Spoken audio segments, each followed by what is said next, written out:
Just, we'll say, if we look at Egypt, Mubarak was a key broker between the Israelis and the Palestinians. He was part of, you know, the whole international move to try and see if he can broker peace.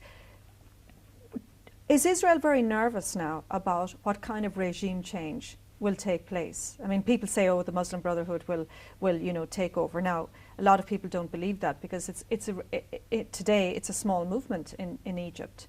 So does Israel think it's a good or a bad thing, do you think, that Mubarak is gone and there is going to be regime change there following the elections later in the year? I think that the Israelis are very happy that there's eventually going to be more democracy in the Middle East. However, we should ask ourselves, what is democracy? And if what we are seeing right now in the Arab world is moving in this direction, it is extremely interesting to see that one of the first demands of the Egyptian democratic opposition was to reopen the peace agreements between Egypt and Israel, because they don't really recognize the peace with Israel. The first corruption process that took place immediately after the fall of Mubarak in Cairo, you know, from all the lists of corrupted deals that apparently took place there, had to do with a gas deal between Egypt and Israel.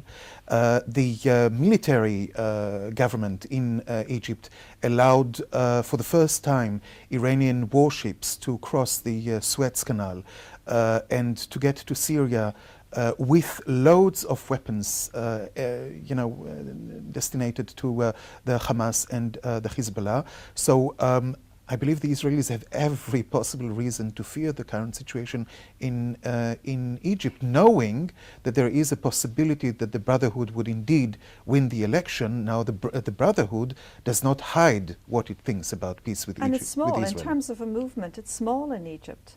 The Brotherhood? You know, most people who have been protesting will say they don't support the Muslim Brotherhood. Their protest was not about putting the Muslim Brotherhood in power.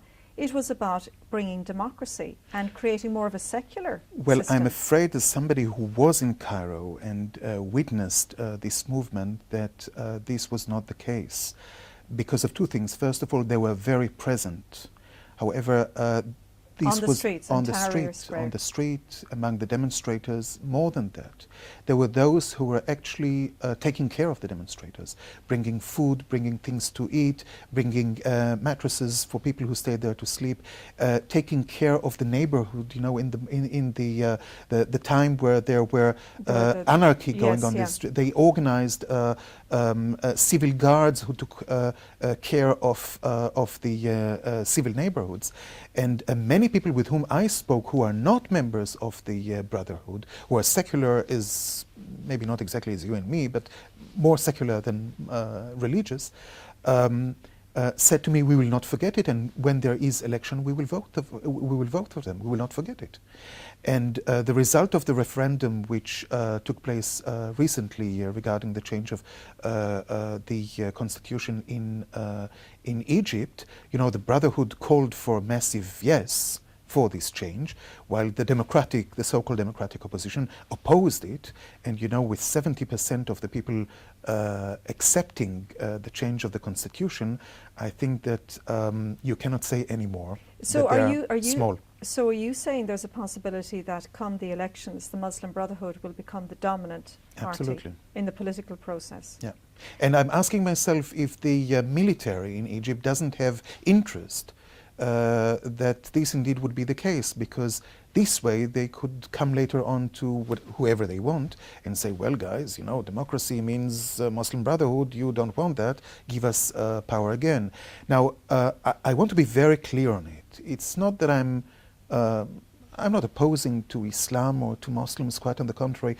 I think that it's a great religion. I think that it's a religion in transformation. I think that it's going through very difficult times, like, you know, times that probably the Catholic Church went through some hundreds of years ago. And they are seeking for, you know, ways out of this crisis. But can I just, though, come back to you on the Muslim Brotherhood? Because there are plenty of other people who were at those protests and following it and covering it, who would say that the majority of the sentiment of those who were protesting and risking their lives, and obviously some lost their lives in the process, were doing so not to ultimately get an Islamic government in power through the Muslim Brotherhood, but to get rid of a despot who had been in power for decades, who was trying to put his own son also into a powerful position, and to have a more secular, democratic society. I agree with you that segments of the movement, especially at the beginning of the movement, and then I can talk about large segments of those who started the movement, share the ideals and ideas that you have spoken about. However, with the time, I witnessed myself, and it happened quite rapidly, I think that the movement changed its nature. The presence of the Muslim Brotherhood became much more impressive, and it was very interesting to see that around a week after the start of the movement, you saw that 5 times a day there were prayers organized even in Atahir Square.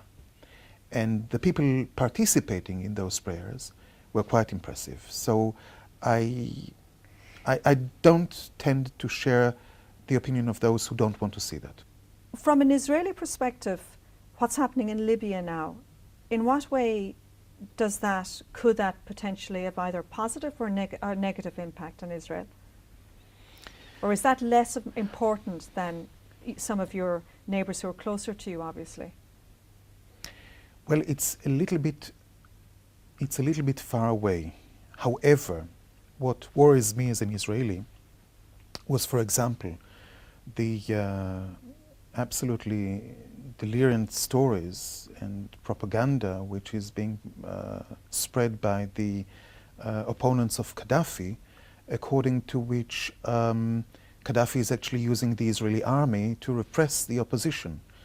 I mean, these were stories that were put out. They were not only put out, you could hear interviews of leaders of the Libyan opposition on Al Jazeera in English talking about it very seriously.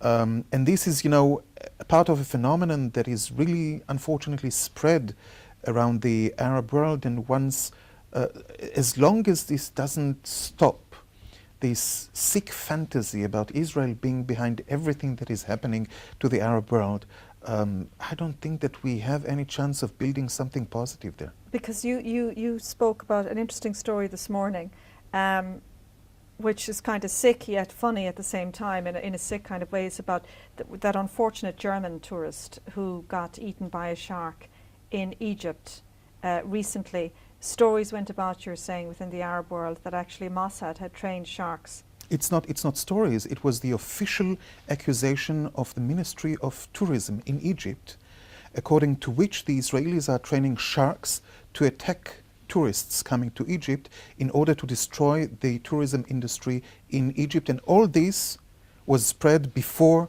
the start of the anti-Mubarak movement. And in Egypt, you had a situation in which those against Mubarak, saying that Mubarak is an Israeli agent, and actually the Israelis are supporting him, and he should go to Tel Aviv because he doesn't speak Arabic, he understands only Hebrew. And those supporting Mubarak, saying that the anti-Mubarak demonstrations are organized by the Israelis and by the Mossad, which is absolutely sick. It has to stop. It really has to stop. I mean, there's also the situation where the Saudis got a few months ago a bird, an eagle, which was registered in Israel. And when you follow certain birds, certain rare birds, where they're going through, from where they're going to where they're going, you have to put some chips on them so that you can follow them and know exactly what movements they are doing. And the Saudis seriously accused this eagle of being a Mossad spy. And the the Iranians found a whole net of Mossad agents working to destroy the Iranian nuclear program, and those agents were rats.